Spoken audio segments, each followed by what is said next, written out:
Bonjour, shalom à tous. Que Dieu vous bénisse de partout là où vous êtes.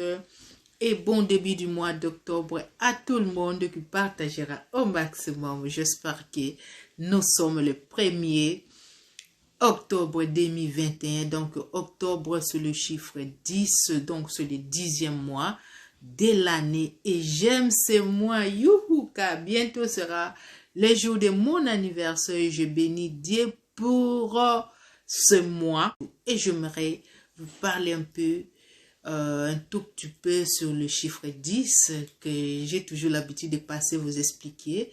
Et quand nous voyons le chiffre 10, c'est le maximum, c'est le chiffre rond, c'est la totalité, c'est l'entièreté, voilà.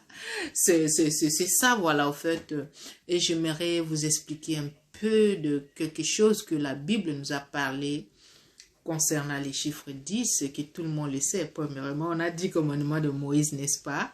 Nous savons que la Bible, je ne serai pas dans la profondeur pour vous expliquer, mais je parle seulement ce que la Bible avait énuméré concernant les chiffres 10. Et on a 10 commandements de Dieu, on a parlé de 10 cornes de bêtes, on a parlé des 10 mines, on a parlé des 10 vierges, la Bible nous a parlé des 10 jours d'essai, on a parlé des 10 ânes et 10 ânesses, la Bible nous a parlé des 10 hommes dans toutes les nations.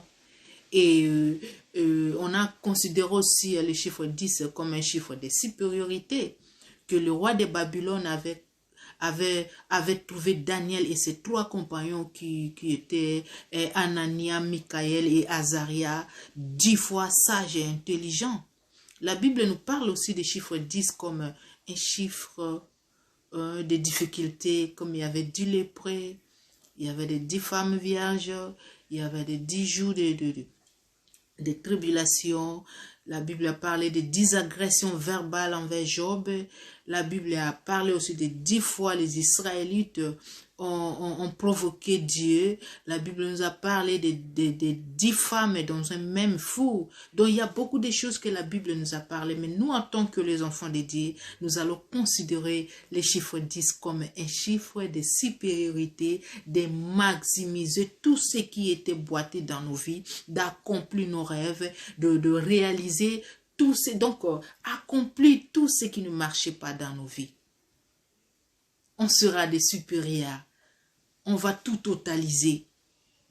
Tout ce qu'on ne parvenait pas ce mois, par la grâce de Dieu, on va totaliser, accomplir et tenir notre rêve entre nos mains. Que Dieu vous bénisse.